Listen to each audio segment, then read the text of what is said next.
Hello and welcome to episode 62 of the Your Next Chapter podcast. This is Angela Raspis, and thank you so much for joining me today. Now, you're in for an absolute treat with this episode because we're going to be looking very closely at how you can develop and enhance and refine your own personal brand, which is at the core of every Next Chapter business. Now, the conversation I'm having is with the gorgeous Diane Diaz, who calls herself a brand geek, and she's also a personal brand strategist and a social branding analyst. Now, Diane really believes that people like us, like you, like me, are capable of so much more than we even realize, especially when we're at the beginning of our next chapter journeys. But the truth is that having a clear and consistent and authentic personal brand is really just the beginning of the way in which you can unleash your potential and your specific story and your aptitude out into the marketplace. And so Diane is very dedicated to helping you discover what is it that makes you different, because that differentiator in such a busy, crowded market that we're all entering into is an absolute key piece of your journey. Now, when we're going through this conversation, I found that I had several real aha moments that are making me look at the evolution of my own brand and what actions I'm going to be taking next to expand myself and the community that I'm leading even further. And I'm really, really sure that you're going to have those sort of aha moments too, whether you're just starting out and are looking for that initial definition of who you are and what you do, or if you're further on in your journey and you're realigning yourself with where you really want to go. And to that extent, there's a couple of things that are really important for you to take note of. First and foremost, there is a fabulous download in association with this episode. It's the Personal Brand Workbook, which Diane has so kindly made available to us. And you'll be able to access that by going to www.angelaraspis.com/62 download. That's the number 62 and the word download. Now in there, we're taking you through, or rather Diane is taking you through the 4 steps to stardom, I guess is the best description. The S is for setting personal brand goals. The T is for taking stock at how you and others see you in the marketplace. The A is analyzing all of your personal brand touch points, and the R is refreshing and revealing your consistent personal brand. So I really recommend you downloading this resource and completing it, taking action on it. Now, other things that really grabbed me when Diane and I were talking was the concept that we're all creating a movement. No matter what type of business you have, ultimately it needs to be underpinned by this feeling of movement. And the way that I describe that is really the need for you to stand for something bigger than what it is that you sell. Because it comes back to that old apple again, that people don't buy what it is that you're selling. They buy the outcome, how you can change and transform them. And they're also buying, investing, and getting aligned with what it is that you stand for. It's that good old why again that keeps coming through and through, and is absolutely essential as one of the core components of your personal brand. So I'm really sure that you're going to enjoy this episode. So listen with pen and paper if you can, or if you're out walking or driving, then take note of spots that you may want to come back to and dive a little deeper. And a couple of other things to share. I would adore it and really appreciate it if you would help me spread the word about the Your Next Chapter podcast by either sharing this episode or the podcast as a whole. On my website, you'll find the share links, the good old social media buttons, or you might want to just email or even text the link to an episode to another woman in their next chapter who's looking at growing, launching, expanding, realigning her business. You're sharing the episodes and indeed subscribing helps it become more visible in iTunes, so more women in their 40s and beyond can find these juicy topics, these really helpful topics that we're talking about. And the last point is I'd love to get to know you a little better. So an invitation to come and join my online community. That's a closed Facebook group which is all about Next Chapter Women and what it is that we're working on in this world. And the way that you find that, another link here, it's just the angelaraspis.com/community, and you'll find the great big button to click on and to come through and join the community. But all that aside, let's open up to the teachings that the lovely Diane has to share with us today in this wholehearted conversation. I hope you enjoy it very much. Take care. Inspiration, clarity, confidence, and wholehearted business strategy. Welcome to Your Next Chapter, the podcast especially for women in their 40s and beyond who know that business and personal development go hand in hand. Tune in each week for marketing, mindset, and personal growth strategies, along with inspiring stories from women around the world who are creating new businesses and lives that are personally fulfilling and financially rewarding. If you're looking to create a business and life you love, you're in great company. Let's find out what will unfold in your next chapter. I'm your host, Angela Rasmus, and I'm so delighted that you're here.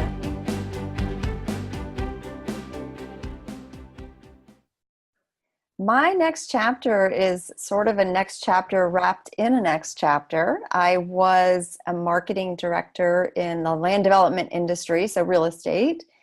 And that was at the end of 2008 when the real estate market was collapsing and I was laid off. But I was ready to kind of get out of that anyway because it was the corporate world. It's a lot. There's a lot of things. It's very stressful. I was ready for a change. And then I started teaching and fell in love with teaching. I teach at a university and had taught there for about 8 years when I sort of got the bug by being surrounded by a lot of other entrepreneurs. I got the bug to start my own consulting practice. And it happened very accidentally. I was doing some freelance work for a small business owner on personal branding, and then word started getting around that I did that. And then before you know it, I accidentally started my business in my next chapter. I love that. The story of your movie will be The Accidental Entrepreneur. That's right, for sure. But it sounded as you pointed out there that you were ripe for a next chapter, shall we say. Oh, you yes. felt that desire, to move. And I seem to have found with all the different women I've spoken to over the last few years since I've been doing this work, they have that stirring, they have that desire, and they're not quite sure always where it's going to lead them to, but there's that sense of, I need to explore this, like there's something else for me. Absolutely. And, I absolutely never intended to start a business. It was not even on my radar. And I really, just through my love of teaching, I was enjoying that rewarding aspect of teaching and the no stress aspect that is part of the corporate world. And I was just trying to just enjoy that. And I needed time to decompress from the corporate scene. And then something just clicked when I started helping these other people. And of course, I'm a teacher. So the teacher in me came out. And I just had to do it. And now it's like my baby. So I did feel that something that was compelling me to do it. So when you're feeling that feeling and the opportunities were starting to unveil themselves, did you envisage when you were thinking about, okay, or maybe I can do my own business, maybe I can take this teaching core and bring it out into the world? Personal branding is a very specific niche or slice or type of service. Right. Was that what was coming front of mind? I know you said you were helping a particular person with it, but when did it sort of, hit you? This is the thing. Was it very clear, or did it need some molding? Tell us about how that actually, came up onto your horizon. Yeah, that's a great question. It was very clear because this person that I helped, I did a little workshop for her internal team, for her employees, about personal branding and how they relate to one another and come across to one another and to clients. And then she told someone else that I did this, and they said, hey, would you come and do a talk on personal branding to a women's business group? Of course, I'll do that. So I did that. And then I started getting other requests to do talks to help another person. And it was almost like the universe was putting all these things in my path saying, you must do this. And so I thought, you know what, I'm just going to listen to the universe and I'm just going to try it. And I'll tell you, I was terrified to start my own business. I'm not an entrepreneur. There's no entrepreneurs in my family. I was terrified, but I did it anyway. That's actually one of the topics that comes up a lot, is that we all feel fear. We're all scared. We're all like, oh my goodness, is this going to work? What's going to happen? What will people think? But it's that ability to be able to act despite the fear, to continue moving despite the fear. Yeah, that sounds like that's what happened with you. Yes, and sometimes you just act as if, right? You just say, I'm going to go through the motions, and it's sort of a fake it till you make it kind of thing. And I should say too that years ago, I don't do this anymore, but I used to do triathlons. And so I did triathlons for that's another chapter of my life, but I did triathlons for about 10 or 11 years. And it culminated in me completing a full Ironman distance triathlon. And I never was athletic. I didn't learn how to swim until I was 37 years old. So to me, when I thought about starting my own business and I was terrified, I thought, you know what? I couldn't swim. And then I swam 2.4 miles in the ocean for a race. And so if I can do that, come on, I can start my own business. So you can draw on those things that you've done before that were scary that you did anyway, you know?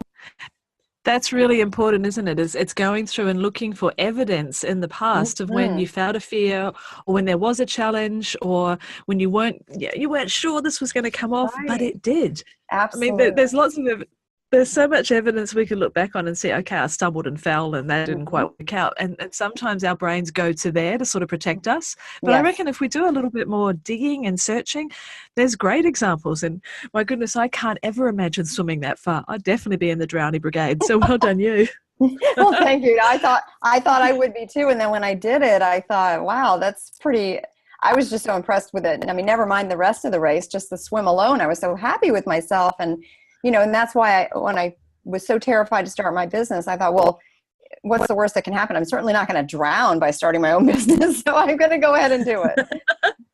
And that is a great question to ask ourselves. What's the worst that could happen? And then also to flip it as well and use what I call skylight thinking. Yeah. And what's the best that could happen? Yeah, what if this actually all came together and I did achieve my goals?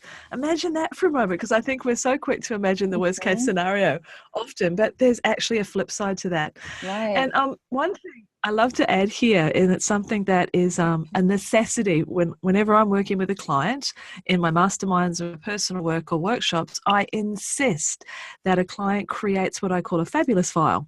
So a fabulous file is where you go back through your life or your business, your experiences, and you draw out all of that evidence of your fabulosity. And it could be, hey, I couldn't swim. I wasn't a swimmer, but then I managed to do this. Or here's a fabulous testimonial and feedback from when I was running that workshop. Or in my case, I've also got stuff in there from my kids, because some of my inner critic would tell me that I'm a bad mum because I'm spending so much time at work, or I'm a bad entrepreneur because I'm spending so much time with my kids, the stuff that goes in your head. Yes. So I've got cards in there from my kids, photographs of happy times, lots and lots of stuff. And so when I do feel some doubt or fear, or just, life is not fun at the moment, I'll go and roll around in the fabulous file for a little while, and it reminds me that I've done a lot of stuff. So it sounds as though your own fabulous file would have a lot of things in it as well. Absolutely. And I do the same thing. I've been teaching for almost 9 years, and, students from time to time will send me an email just telling me how much they enjoyed my course and how much they learned from me. And I file those things away. I have a little file in my email called my kudos file, and I slip it in there. And then I think too, it goes along with this idea of personal branding and your online personal brand presence, because I think when we go and look at our LinkedIn profile, if it's fleshed out with all our fabulosity, right, we can look at it and it gives us confidence. I mean, never mind what it says to the world about you, but it gives your self-confidence in your abilities when you look at this and you go, hey, I'm pretty good at this. It's so important. And in fact, I'd love to, if we start talking about this personal branding idea that, you are all over, give us a definition, if you would, of a personal brand compared to, a product brand. What are the qualities that we need to consider to highlight and to bring out when we're establishing our own personal brand? Well, it's so funny you ask what the differences are, because in my opinion, there's not that much difference between a product brand and a personal brand, because a product brand has a personality. So you think of something like, I don't know, BMW or Nike, it has a personality to it.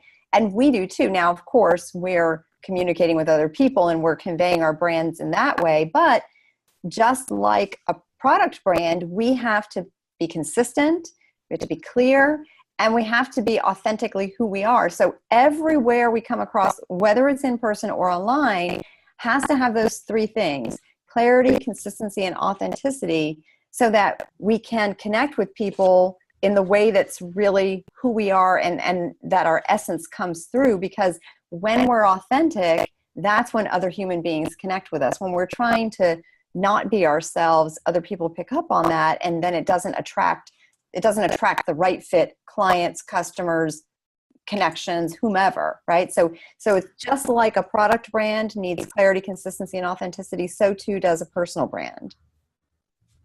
That's a great distinction, and I think that's very true. And when I'm hearing you talk about it, about our essence coming through and who we really are, because if we are consistent with that, then the type of clients that we attract will be congruent with us, they'll be resonant with us. Makes for a much more enjoyable business, that's for sure. For Do you sure. do you do you feel, this is something that I've looked at often, that part of our journey into our next chapter, especially in our 40s and beyond, we begin to trust ourselves a bit more. I believe we start to become the person we're really meant to be. We sort of start to shrug off some of those expectations other people put on us, and we start to care a little less about other people's opinions, thank goodness. So Yes. do you feel that it is in that way, it may also almost be easier to ease into and to develop a personal brand in your next chapter? Oh, absolutely. Because I work with women of all ages, well, women and men of all ages, but I do notice, and and I have students as well, so I deal with people much younger than myself, and I notice that it's a challenge for them to try to be truly who they are and to be authentic and to say how they feel and really put themselves out there and to take down those shields and filters. But it seems like when we start to get into our 40s, and particularly for women, we start to really care less about what others think and we care more about what we think, and therefore we become much more authentic, and it makes us happier. And when we're happier, don't we then also attract better fit clients, better fit connections, better fit friends, anything, right? So brands are meant to both attract and repel. And when we're being authentic, naturally we're going to repel some people, and that's okay, because those aren't the right fit people for us, right? So when we're ourselves, we attract more of the people that are the right fit. And you're so right. It is so much more enjoyable to work with the right fit clients, to have the right fit connections and all of that.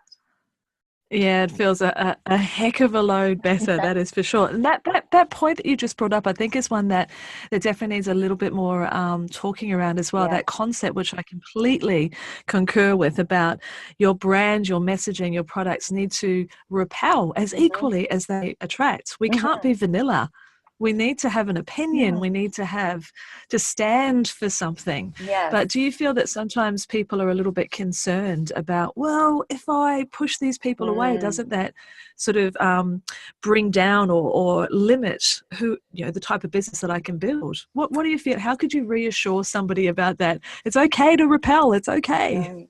Yes, the way I try to reassure people about that is by letting them know that when a brand tries to appeal to everyone, so when we become vanilla and we try to appeal to everyone, the brands or the people that we're trying to reach don't know that we're trying to reach them, because nobody can tell what we stand for. So whoever you are trying to reach isn't going to know that your message is for them, because you've watered it down so much that they can't tell that it's for them. But when you are very specific with what you stand for and very clear about who you are and what's important to you and what your values are, when that's very clear, yes, you will repel the people who aren't the right fit, but the ones who are the right fit, your tribe, your clients, your customers, your connections, they will be attracted to you like a magnet, because now it is so clear to them that you are for them. And think about how many people are out in the world offering similar services to what we offer. There's other people that do what I do, but there's no Diane Diaz that does what I do. It's only me, right? So I am the one thing that I have that my competitors don't, and that's my personal brand. So I have to be me 100% of the time. That's such an important point, and for us to understand the value of our individuality. And I think that's a journey that we need to make, that our experiences, that the insights that we have, the wisdom that we've gained, and I'm speaking very much about Next Chapter Women here, that these components of individuality is what can absolutely build us a tribe. because Oh, we do yes. have that differentiation. And I love that idea of we can't be heard if we're speaking vanilla, even though we think, well, everyone will understand. Well, yes, but there isn't that compulsion. I actually love vanilla, by the way. It's my favorite flavor. But in this setting, we need a bit of pistachio, we need a Yes. bit of blackberry, Throw in we some need a little Rocky bit of Road. Yes. absolutely. I think an important thing, this reminds me of a conversation when I was working with a client yesterday, and we were discussing the concept of creating a movement as opposed to just a business. She Mm. is in a particular area where she wants to be. She's bringing together pods of women who are creating items that are going to women who are in challenging situations. They're in Uh-huh. refuges, they're escaping domestic violence, etc., Mm. etc. And we were talking about how important it is for the people who she's bringing together as volunteers to feel that they're a part of a movement. And Mm. so that, in terms of her personal branding, was, what do you stand for? What do you believe? Where are you taking people along? What's the Right. destination? So it was about her gathering her people around her. Her personal brand is very strong. It's very resonant. It's very Mhm. passionate. But it was that feeling of joining a movement. And I think there is a connection there between personal branding and movements. Do you feel? Oh, for sure. If you think about it, all of us in our next chapter starting a business are creating some type of a movement. We just need to have the courage to be very clear and very specific and stand for something so that we stand out and so that the movement that we're creating is clear. So, for me, I feel as though it's my personal mission to fix really unclear and not effective personal brands. That is my job, and that is the reason why I'm on this earth. And so I try to create, I wouldn't have termed it a movement before, but I like that. So I try to create this movement where I'm educating people about why they need to think about their personal brands, why they should care about that, and what it will do for them when they do pay attention to it. So in and of itself, that's a movement, right? So we're all doing that. We just need to have the courage to do it bigger and really put ourselves out there. And it's scary to do that, but that's part of your personal brand. Absolutely, and that's that fear piece we were talking about. Mhm. That it actually came up in another. I've had a lot of conversations in the last week in my mastermind circles. We were talking about the fear of visibility. Now, if I Yes. actually do stand for something, if I put myself out there, if my friends and family and colleagues see me in this different light, ooh, Mhm. that could be really confronting and quite scary if they don't like what I'm doing. And Mhm. it was a really interesting conversation, that visibility piece. And one of the things that we've discussed is Brené Brown. I have a big Oh, I girl love. crush on Brené Brown, Yes. but you too, excellent. She talks about how you take a very, very small piece of paper, and on that piece of paper, write down the 4 or 5 names of the people whose opinions Yes. really matter to you, really count. Those ones who are absolutely by your side when you're down in the arena, as she would say in her books. And keep that little piece of paper with you at all times. And when the fear strikes, what will people think? How will Mhm. they react? You return to that piece of paper and remind yourself, these are the people whose opinions really Yes. count and really matter. I I mean, love that's only that. one piece. Isn't it gorgeous? I loved it when I Mhm. read that as well. It's only one piece in the visibility fear, but it's a really important piece for sure. Yes. I heard an expression once, I don't know who said this, but it was that other people's opinions of me are none of my business. And that's speaking to that, be yourself, put yourself out there, stand for something, and you're going to have haters. And listen, if you have haters, you're doing it right. Yeah. I remember being in a group once and being told, "Oh, you got your first troll. That's Excellent. You're on your right, way." exactly.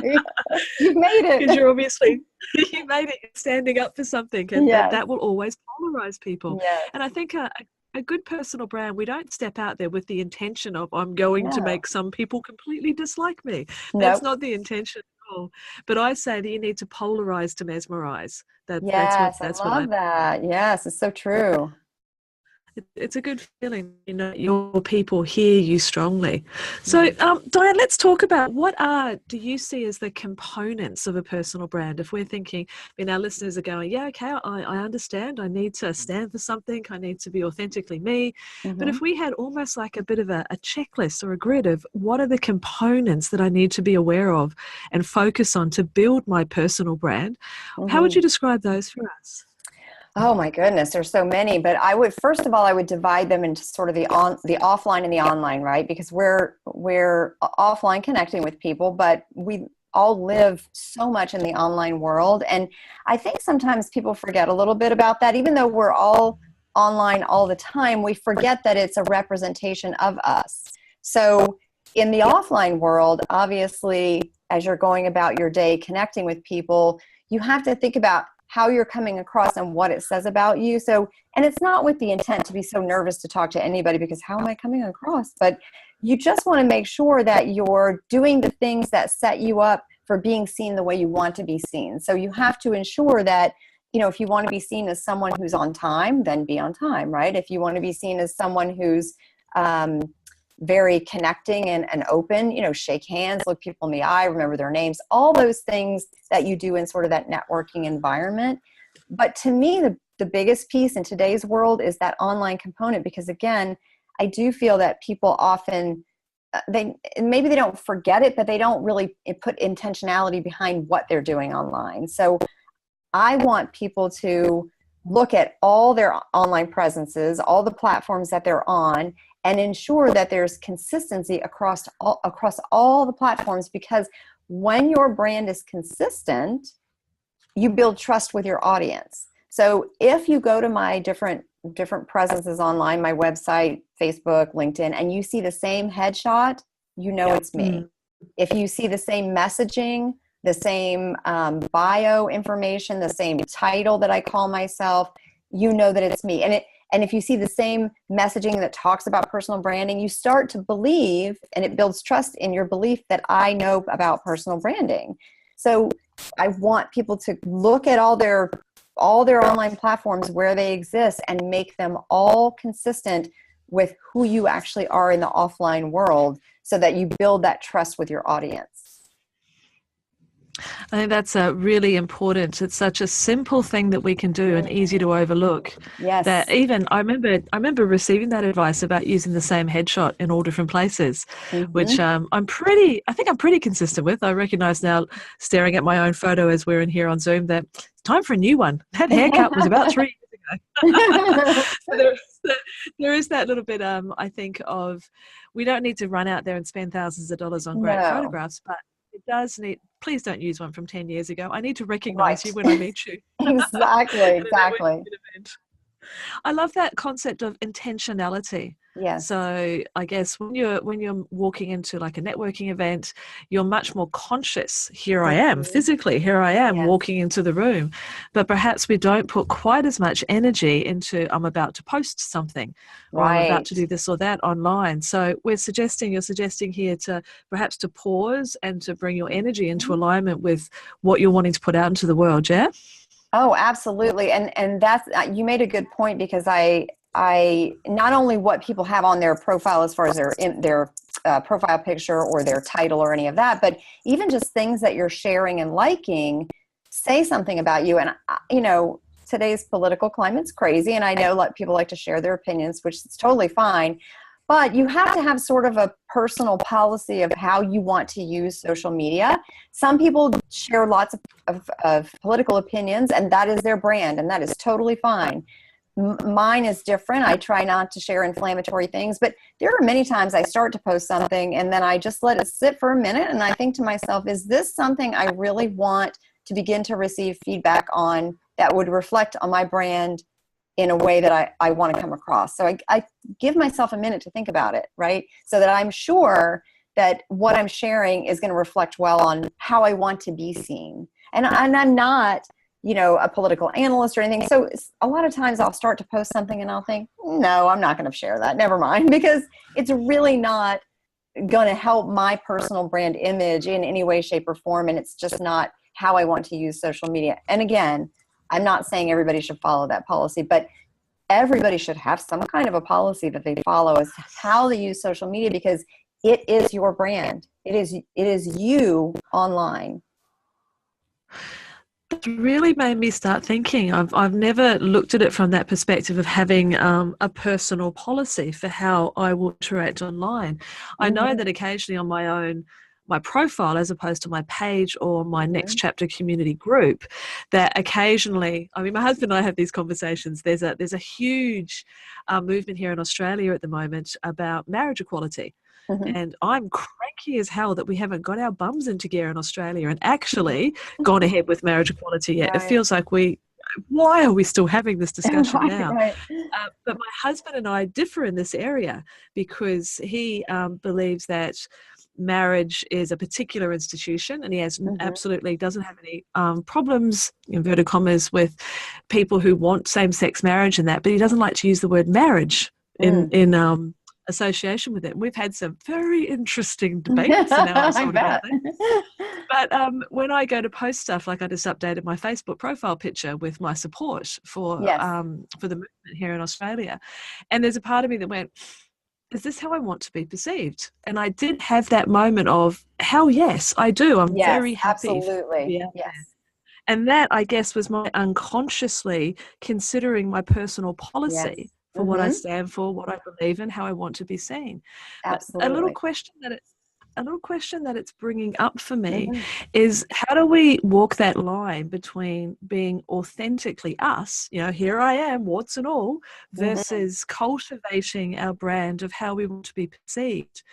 It makes me feel slightly nervous. So can you just talk to that one for us? Yes, absolutely. And I don't want anybody to be nervous and not post ever on social media because now they're scared. So don't anybody that's listening go there. Don't do that. It's okay. And listen, everybody makes errors from time to time in what they post. I do too. It's normal. But and there's really no right or wrong, but I think it's important to just, and when I work with my clients, one of the things that we do is we work through this insight and inspiration form where I ask them these really deep questions about their values, their beliefs, because we need to get at what those are so that we know how they want to come across in the world. We also look at, and everyone should do this, is to get some feedback from their audience as to how they're currently being seen. So, for example, I always use this example. If I want to be a children's party planner, and obviously I need to be seen as a fun person if I want to do that, but my audience might see me as super serious because I'm posting things online that are serious. And then when I meet them, I'm very serious and they think, wow, she's not fun at all. Well, then that's going to hinder me from achieving my goals as a children's party planner, right? So we have to think about how important is it to us, whatever we're about to share or post, and how will it impact the goals that I want to achieve, or will it or not impact those? And then we can decide if we want to share something. So I had a conversation with someone during a workshop that I was talking about personal branding, and she asked this similar question, and she said, I have a very strong faith in God, and I'm a Christian, and I would like to share things on my personal Facebook profile about my beliefs, but I have clients on my profile too, and I'm afraid that I'll offend them and then they won't be my clients. So I said to her, how important is your faith to you? And she explained how important it was in her life, and it was just a part of who she is.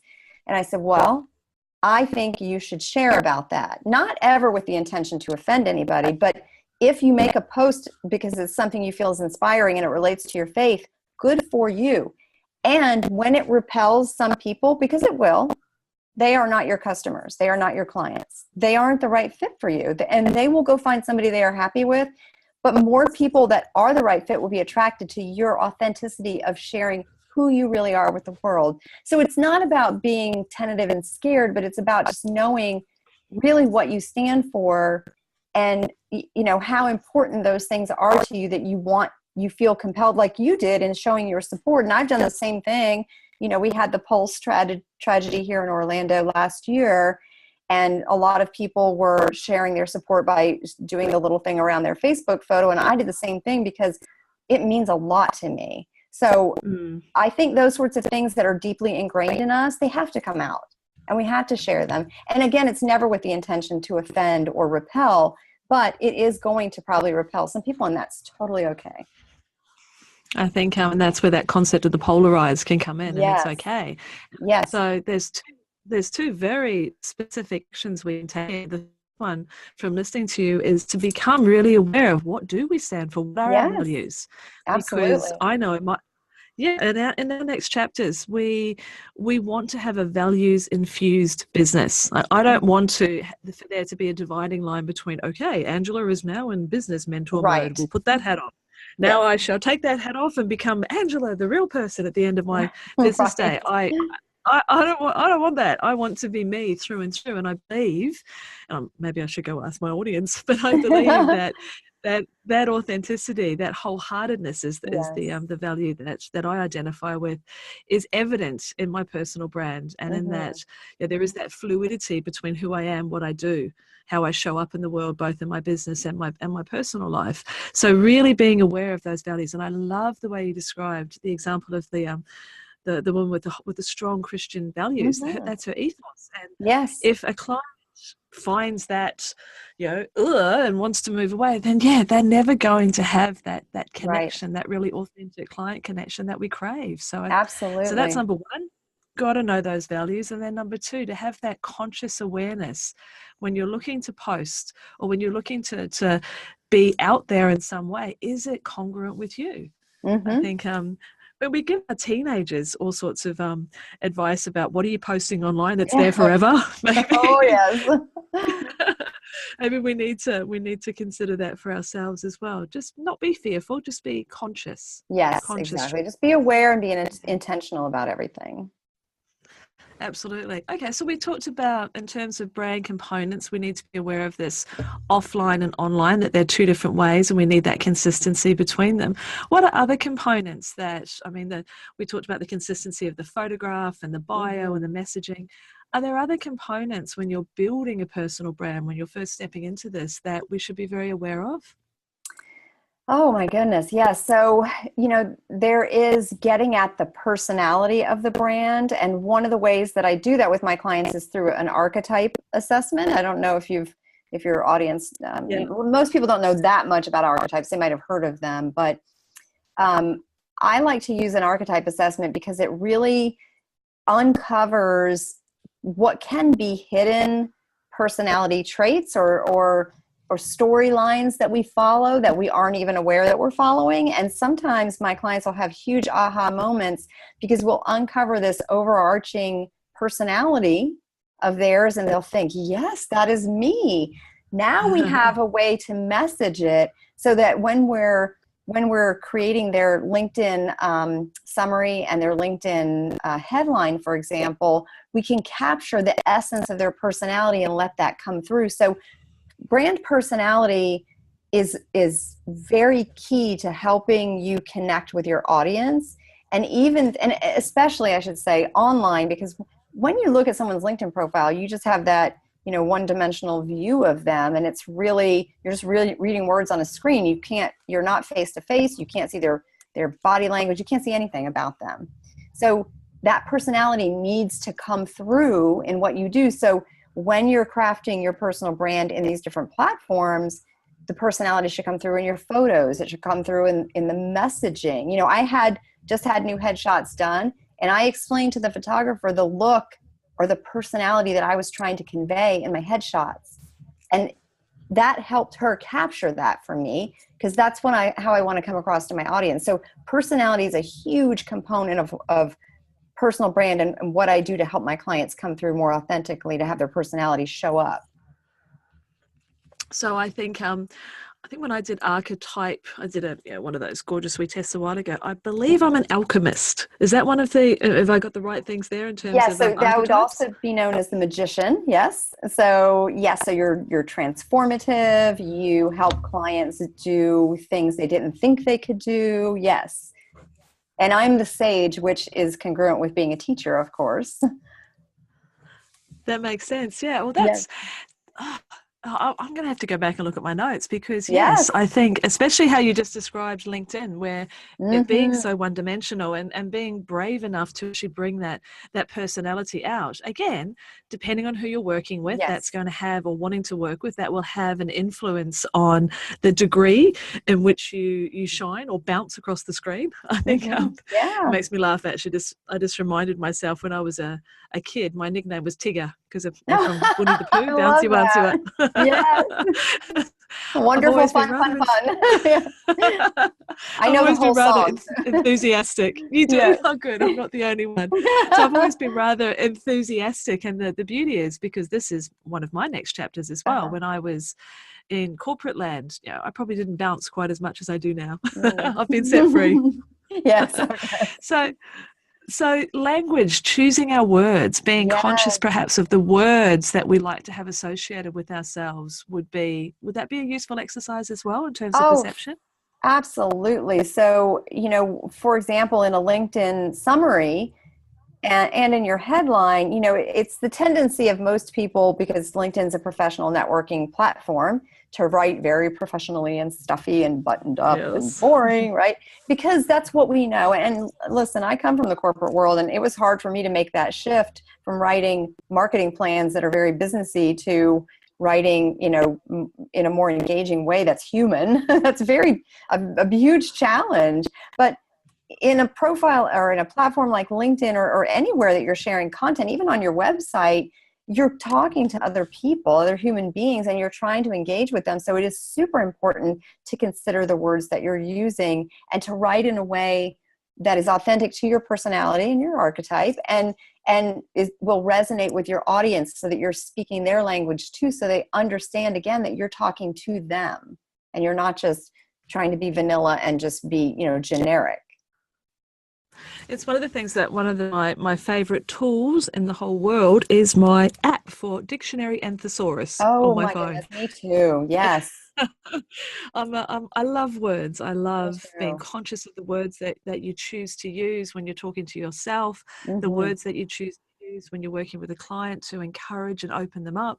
And yes, on your profiles as well. So, I mean, if I could set an action for you who is listening to this conversation right now, it's go and find some words. Like the one Yes. that I love the most for me is vibrant. That's my Mm-hmm. word. I want to use that word wherever I can. So coming up with some other words that really capture the essence of yourself that you want to infuse into your brand, and they help, I guess, when you were talking about your photography. That was a brilliant example. So when I go and get my new photos done, if Yes. I can communicate and let the photographer know I want to be perceived as vibrant and warm and Yes. opening, with a sprinkling of expertise over the Yes. top as And well. bring That your would be, archetype assessment with you as well, and let the photographer yes. take a look at that. And then they'll be able to really let that come out in your photos.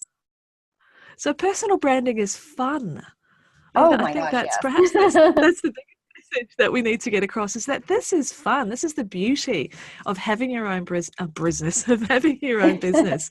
It's infusing you into your brand, and Yes. I think reassurance is important as well. Now, Oh, we've yes. established that I'm bouncy and vibrant, but that doesn't mean that that's the only way to brand. No, of course. Thoughtful Yeah. and thoughtful and reflective and considered is another Hmm. example. There's so many, I mean, colors in the rainbow. I guess that's really important for us to understand. And you said it at the beginning, be you, not anybody Yes. else. Don't try and Yes. take on the aspects of others. Yeah. Do you see people struggling with that, of who they Oh, think they yes. should be versus who they are? Yes, absolutely. And they struggle with, letting down that guard and really being themselves. And I know it's scary. I totally understand that, because I've been through that as well.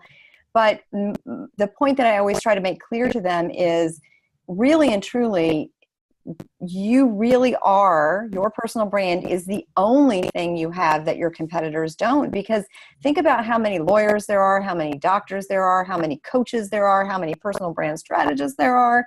There's plenty of people out there offering basically the similar services. So if you can differentiate yourself through your own personality, some people are going to want to work with me on their personal brand, and some people are going to want to work with somebody with a totally different personality, and that is okay. But I want to be myself. On my on my LinkedIn and on a lot of my platforms, I refer to myself as a brand geek, because a geek is, and I also like to use the word teachery, which I am a teacher, so I can make up words if I want. So I am very teachery, and I am a brand geek. That's who I am. That is my personality, and which that's one of the reasons why I wanted to have on glasses in some of my headshots, because I'm a brand geek, and I just am, and I want that to come through. So we have to not be afraid to be who we are, because it will, I promise you, listener, it will resonate more strongly with your audience. I promise you. That makes so much sense. And there's ways that people will perceive that way that you are projecting yourself. Like I've flicked to the photo of you with your gorgeous photo shot. Oh, thank And you. you could not be intimidating if you tried. So there would be that feeling Good. that That was my goal. exactly. I'm going to be well taken care of. Even if I don't know a lot about branding and I feel a bit Right. silly asking some of these questions, it's Yes. okay. Diane's going to take care of me. That's Yes. the feeling. So you can really understand how an intention and being considered with the way that you are projecting yourself. This isn't being manipulative in any way. No. This is about opening yourself to your people. And I think that's a really important distinction to make, that sometimes I think that people might perceive that, well, if you're being considered, you're trying to fake it, you're trying to this or that. Well, no, you're not. You're trying to connect. And that's the Right. big difference, isn't it? Right. And doesn't the audience want us to connect with them on a human level, because they're people? Exactly. Well, I know that you've been extremely generous. Well, there's a lot more questions coming yet, but I want to segue here for a moment Yeah. that the 2 downloads that you're providing with us to help Yeah. cement and expand our knowledge here is we've got this brilliant personal branding do's and don'ts, a download, and also the personal brand workbook, which are Yes. gifts from you to get us started down this personal branding highway. So thank you so much for those. I Oh, you're know that so they will be welcome. extremely really, really valuable, and I'll make sure those downloads are available on the podcast page. But Great. let's move into the actual building of your business now. I have Mm-hmm. an absolute belief that this personal branding thing, vital, absolutely vital, guys. You Oh, need to take yes. action. But let's talk about the building of your business, because as Sure. you mentioned, we started back in, I think it was March 2016. You didn't Yes. see yourself or perceive No. yourself as an entrepreneur, so that part was a bit scary. Oh, So yeah. how do you go about building your community, building your list, bringing people into your world and connecting with them? What sort Mhm. of strategies or actions have you found to be most successful for you at this stage of building your business? Yes, that's a great question, and it's going to sound funny, since I teach in an internet marketing degree program, and the classes I teach are actually online, and almost probably 80% of the work that I do is online. But interestingly, one of the biggest ways that I'm able to build my network and build my list and build my following has been through in-person networking events. Interestingly, I found that to be fascinating, because I am so ingrained in the world of online that it didn't really click until I started going to some of these networking events and making these connections. And then the way I like to do that is, I never go to networking events with the intention to quote unquote sell myself or my services ever. That's not how I operate. I go with the intention to meet people and to make new connections and make friends. And hopefully, in talking to people, I educate them a little bit about personal branding. And the interesting thing is, with that approach, that has come back to me in clients, referrals for speaking engagements, all because I just make an effort to connect with people. And it's really, it has been the biggest aha for me of anything related to starting my business. I had no idea that I would just build this amazing network of not only connecting and helpful people, but they've been so supportive of what I do, and mostly women, but also men. But they're so supportive of my work, and I support their work. And it's just this mutually beneficial, beautiful, beautiful community that I've built, and I love it. So that has been the biggest way that I built my business. You know, I can see a connection here between how you were speaking before about intentionality Mm-hmm. and about the intention that you have when you go to share, to post, etc. online, but you're bringing that same intentionality offline as well with that. And Yes. I totally adopt that same type of approach, that we don't go to networking events as the hunter. I used to No. run a networking organization back. I started one with a great friend of mine when we were both mums with young kids at home, and we couldn't Mm-hmm. get to some of those networking events that were in the city, etc. So we started up our own network and we ran it very successfully for a few years. Only Mm-hmm. decided to pause it where other business took off too much and I just Yeah. couldn't split myself. But I saw in those events the people that would come with the business cards and run around in a Mm. circle and hand it Oh, out to everybody, and no connection. And so no. that intentionality to connect, to help, to meet people, that really does, that energy will come back in a good way. Oh, Only if you're yes. clear on who you are and how you can Yes. help. So the Yes. personal branding's got to be there. But Exactly. that's a really, really good point. I think we often forget that there's an offline world, I guys. know. I know I do. You're not the only one. And I know when we spend so much time, usually we're running these individual businesses. We're at home in our little corner of the house, or Mhm. maybe we're at a coffee shop, or maybe in a serviced office, but we do spend a lot of time alone. So I think it's Yes. vital for us to get out there and Oh, connect in that yes. way. Beautiful. Thank you for sharing that. And Sure. how about let's talk about the client attraction. Now that is a part that you're building your network, you're building your Mhm. community.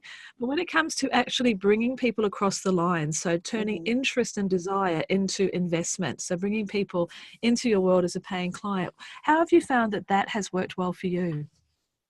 Well, I still think it's through that personal connection. So, for example, I'll go to, I belong to some different women's business groups here, and I'll go to an event, or I might go to a new networking thing that I've never been to before, and just simply, introduce myself.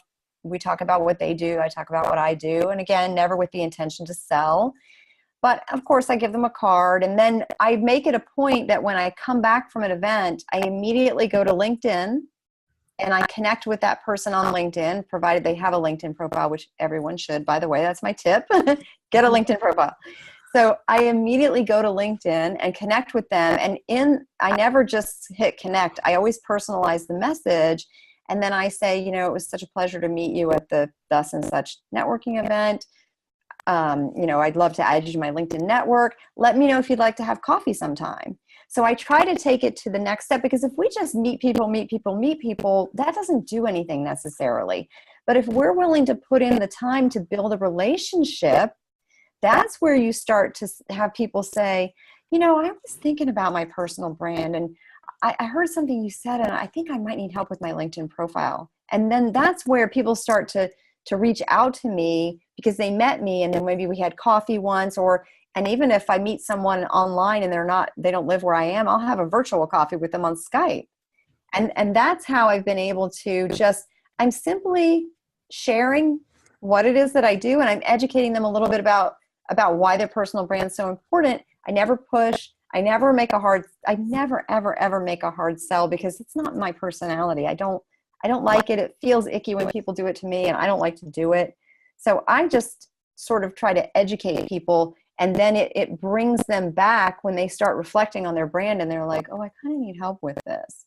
So that's how everything has pretty much unfolded for me. Or someone will refer a friend to me and say, you have to call her because you need help with your personal brand. Yeah, those referrals are beautiful, aren't they? Oh, But yeah. that's how you've described it there, where I'm willing to take it to the next level. Mm-hmm. That's that open-hearted desire to connect and to assist. I Yes. mean, at the end of the day, all of us are here to serve. I mean, that's what it's Mm-hmm. about. We have a skill, we have wisdom, insight, expertise that can help someone close a gap. So what you're talking about there is the warmth of connection and the Yes. desire to educate. That's the Yeah. teacher. That's the That's the teacher. teachery I'm part of you teachery. coming out.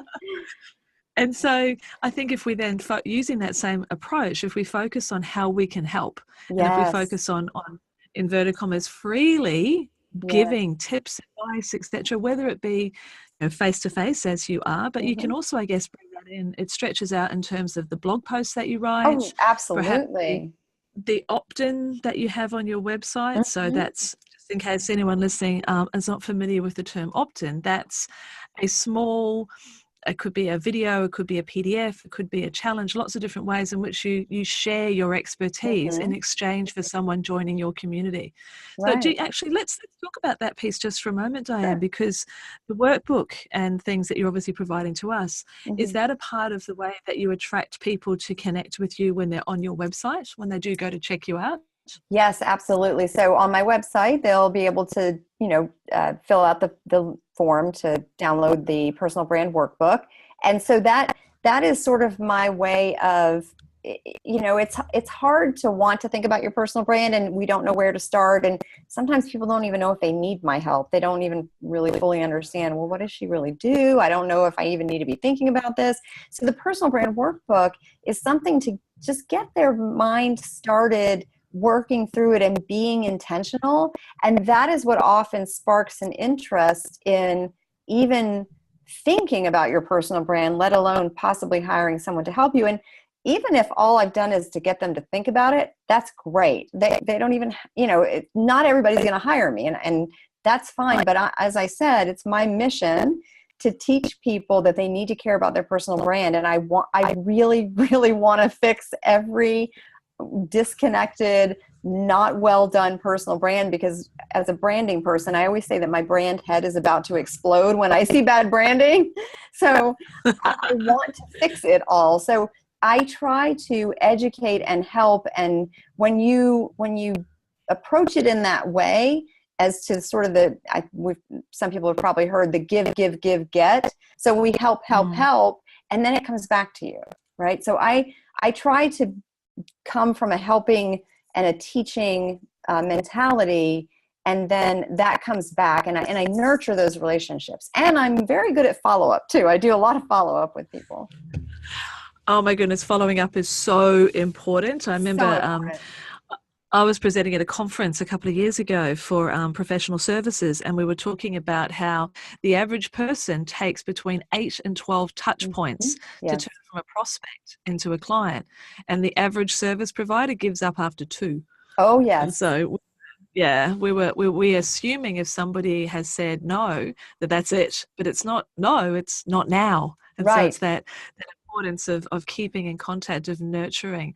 I think Yes. there was a shining sentence that you said. I know you said it earlier in the interview, but I just want to highlight it again because it's so important. When you said, "That's my mission."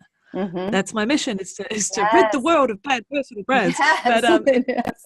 and so you can serve at all different levels. You can serve with your free information. You can serve at when you're speaking and educating people. You can serve by actually providing paid services. There's a whole, what I would call an offer staircase that taking people. Yeah. And that knowledge of, if you know what your mission is, and if you can help to bring a need into someone's awareness, then a percentage of those people will eventually work with you because they feel connected to your personal brand, and they now understand why it is that they need your help.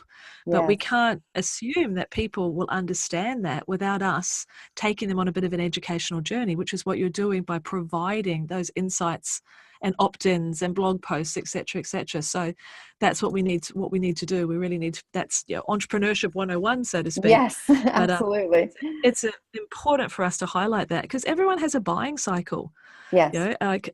Personal branding to me is, I totally and utterly agree with. I totally understand how important it is with the way that you describe that. It's our differentiating piece. I often say to my clients is that there's thousands of business mentors out there, thousands, but you chose me for a lot of different reasons. And so understanding why it is that your current clients have chosen to invest their time and their energy and their money with you is really important, to respect that and to understand it, so you can go and connect with more people like that. Yes. Yeah, absolutely. Well, let's talk about because I know you and I could talk for a couple of days, I believe. I totally could talk for a couple of days about branding. So as we're coming full circle here, just give us a little insight into how it was that you decided on the type of services that you were going to offer, because personal branding is such a broad and deep and wide topic. How do we break that down into here's the way I'm going to offer my services. That sort of insight helps Yeah. our listeners think, okay, how might I package up and offer my own services? So how did you come to those conclusions? That is a great question. Well, I started by thinking about, one thing about being in the branding world, and I've been teaching more like corporate branding for almost 9 years. And a lot of people use the word brand or branding, and they use it in lots of different ways to mean lots of different things. And so, for example, when some people say that they do branding, they mean they create logos. So, and I don't design anything. I'm not a designer. So in my opinion, branding is everything that happens before you create a logo. So it's all that thinking about what do I stand for? What is my personality? What does my brand feel like? How do I want to come across?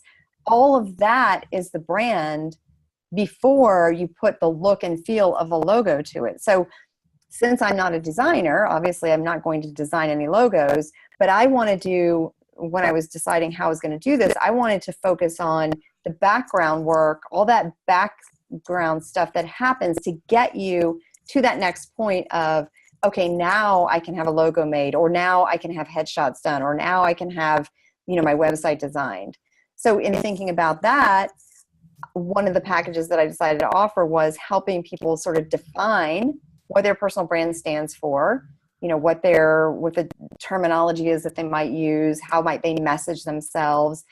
But then I thought, there's also people they've already gone forward. They have a logo, they're on Facebook, they're on LinkedIn, they have a website, but maybe there's some sort of disconnect. Maybe things aren't quite fitting together. The pieces aren't fitting together. So in that case, that would require a separate piece, which is what I like to call the brand audit and action plan, where I go through and quote unquote audit their brand or review it, and then give them recommendations on how to create more consistency with all the different platforms, but also with their authentic personality. So I started thinking about all those sort of background pieces that should happen or should have happened before you got to the point of putting your brand visibly out to the world. And that is often the piece that people will miss. They'll jump because it's super sexy to go have a logo designed. It's so fun, and you get to be, have somebody creative give you this beautiful logo. But if you don't do the thinking that happens before it, a lot of times you end up with a logo, and then a couple of years later you think, that's not quite right for me. Yeah, it Now doesn't you've fit. got to It's have like a an redesign. ill-fitting Right. suit. Yeah. Yes. So that's sort of the thought process that I went through in deciding how I would package up my services. And of course, over time, even just in I've only just opened my business March of last year, but in that amount of time, things have shifted and been refined and changed based on feedback from my clients and, work that I was doing. And I've sort of massaged things and refined them and taken some things out and put some new things in. And it's an ongoing process to find sort of that right mix of offerings. Oh, I think thank you for pointing that out. That's what I call business evolution. Is Yes. that you're never going to get it all right at the beginning, and you're going No. to change more as you're going along, and to be open to that, to take that Yes. feedback and allow it to begin to form. You're going to take the business going forward. I mean, I look at when I first came out of my marketing agency which I ran for years, I'm back in the end of 2012, and where I started in my business, this iteration, this chapter, looks pretty different where it is Yes. now. And that's responding to what my market wants, to what my client wants, to who I'm really enjoying working with. And so what feels good to me, as well as that's that balance between what the market is telling me and what delights me, because I will do my Yes. very best work when I'm happy, when I'm Absolutely. bouncing. Yes. Oh, that's wonderful. Well, Diane, this has been just a fabulous conversation. There's been Oh, so good. much depth in there, so much great advice for us to then take away, and with your help with those 2 fantastic downloads, to really understand some movements that we can make in terms of redefining our own branding if we're feeling that there is something that's a bit out of alignment, or if we're just starting on the journey to make sure we're in alignment before we even hit go. There's some Yes. real gold that you shared with us, and also those insights into your own fear and like, oh, I'm not really an entrepreneur, but I'm just a brand geek. Yes, that's all. But it's been wonderful to hear how in such a relatively short period of time, from March last year, you sound really anchored in your mission, in your purpose, in what it is that you're wanting to fix. And I think, to address out there in the world. And Yeah. that's so important for us to feel really connected to our purpose, and then Mm-hmm. to wrap really good strategy around it so Yes. that we can do our work in the world. So how do we find you online? Can you give us a rundown? I'll make sure these links are on the podcast page, but if you can also give us a rundown to anyone listening now who is dying to go and check out your stuff, Yeah. how can we find you in this big wide world? Yeah. So my website is thebrandteacher.com. Very simple. And then, of course, you can email me at diane@thebrandteacher.com. And you can find me on Facebook at The Brand Teacher. On LinkedIn, I'm Diane Diaz.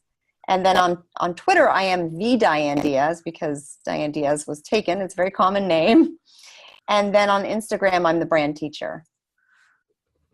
There's that beautiful consistency that you were Yes. talking to us about before. Awesome. And I love to ask people who are coming on the podcast is, we're all big readers. I know without a doubt that my community eats books the way that I do. And I find that many of my lovely interviewees that I have these wholehearted conversations with feel the same way about books. So what are you reading at the moment, or what have you read that you feel that someone who's in a next chapter, on the edge of next chapter, deeply in a next chapter and not sure where to go next, what's something that you've read that you think would be helpful? Who's an author you love or a book that you've adored? Yes, actually, I just listened to 2 audiobooks because I find it difficult to get books actually physically read. So I listened to Big Magic by Elizabeth Gilbert, and it blew my mind. Now, I'm not a super woo-woo person, but if you've listened to Big Magic, you will believe the woo-woo. She is brilliant. I mean, I want to go back and listen to that again because she is, I might even buy it so I can highlight some things. It was amazing. And she talks about this idea that ideas kind of are out in the world and they're not necessarily relegated to just one person having that idea. Like it could happen. You and I can have the same idea across continents, and it's the idea that's in the world waiting for a person to live it out. I just love that. To claim it. Yeah, it's Yeah, amazing. I do too. And then the other book that I listened to it's called Talk Like TED, and it's about using tips from the success of TED Talks to be a better speaker. And I do a lot of speaking engagements, but I will say, even if you're not a speaker, I would encourage you to read that book because they go into a lot of things about messaging and personal branding and authenticity that I think are relevant even if you're not a speaker. Just in understanding how to message yourself if you're going up to someone at a networking event, frankly. That book, that's another one I may buy because it was just that good. Really relevant information. Oh, they're great tips there. And it's funny, the Big Magic one, I read that Christmas, not last year, but the year before. And then I got the audiobook. I did it in both ways so I could read it.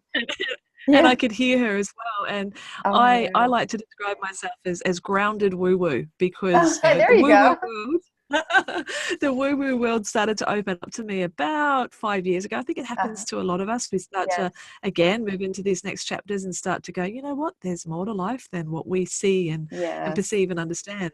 There's more there. And I loved that ideas part really appealed to me. One of the things that I recommend to people is that they have an ideas box. I've literally got an ideas box that sits on my desk. And when an idea, because they come at the weirdest times, brushing your teeth, making dinner, walking the dog, whatever, you have to capture that idea and pop it in the ideas box because otherwise the idea fairy could give it to someone else. So I capture them and then I give myself permission, built into my weeks of when I'll go in, and it's really exciting. I'll pull out the ideas box and I'll start to go through it and see which ones align with where I'm taking the business at the moment, what my theme is for this 90 days. Or is it something that needs to stay in the box for a little while, but it's being captured? And that's the important part. It's in the net. It's in the net. Yes, I get a lot of ideas when I'm in the shower, and a friend of mine told me this idea. I don't have any children. She has a child. She told me to buy shower crayons. I have 2 shower crayons in the shower. So now when I think of an idea, I can write it on the shower tile and then take a picture with my cell phone later. Perfect. So I'll put that one in as well. That's a great tip. Shower crayons. Oh, we're doing all our confessions now. I actually just the other day got a waterproof Bluetooth speaker, which is now in my shower, so that when I'm washing my hair and whatever, I can be listening to interesting things. And Oh, so that's I think I fantastic. might put my shower crayons Yeah, there alongside you when I'm listening to go. it's never ending. Well, No. Diane, thank you again so much for this conversation. I Oh, you're know so that it's one welcome. that I'll be going back in and listening to as well, because there was just such gems in there and you've shared with such an open heart. I really appreciate it. So Oh, well, thank you thank for you, your time. Angela. Thank you You're so much. very I welcome. truly enjoyed it. It's always fun when you meet a kindred spirit online and then you Yes. organise a conversation that will be highly enjoyable but also benefit a whole host of people as well. So you've been wonderful. Thanks so much. Thank you. And my lovely listeners, I hope that I know that you will have got as much out of this conversation as I have with having this chat with Diane. So take some time now to just pause and give some consideration to your personal brand. How do you want to be perceived? Would you like people to understand those core qualities of you, those core values? Do you want to be seen as, a little bit like bouncy and vibranty, which is my personal brand style? Or are you looking to be more reflective and compassionate and welcoming? There's many, many different ways in which you can be perceived. And that is so important for you to get a handle on so that you can project in that consistent way into the market, as Diane has said. I mean, we have that ability to differentiate ourselves in a field of people in such a busy, noisy market sometimes. The way that we can stand out is by connecting so strongly to what we stand for, what we believe in, what we want for our clients, and who we are. But don't take it too seriously. Have some fun with this. This is the gorgeous part of being a business owner, of being an entrepreneur, of being somebody who wants to make a change in the world. You get to take you out there. And as I mentioned, as we were talking, there does not have to be that differentiation between, oh, I'm wearing my business hat. Oh, and now I'm wearing my mum hat, or whatever the case may be. There is a beautiful, authentic blend of both that you can take out into the world. So please have fun with it. Polarize to mesmerize and start really resonating and connecting with those most aligned clients for you, those ones that share your values and have that desire to fill those gaps, to close those holes, to cross that bridge into that new world that you can take them to. So I really hope that you download those fabulous resources that Diane has provided us with. That'll be on the page. And let me know how you go. I'd love to know more about how this personal branding journey is working for you as you move into your next chapter. So thank you again for spending your time and energy with us. Have a wonderful day, and I'll connect with you again really soon. Take care.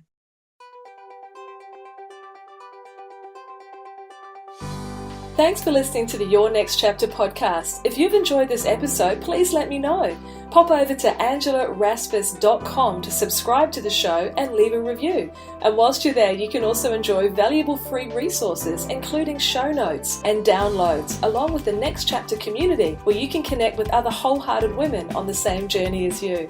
We'd love to welcome and support you as your next chapter unfolds. See you next time.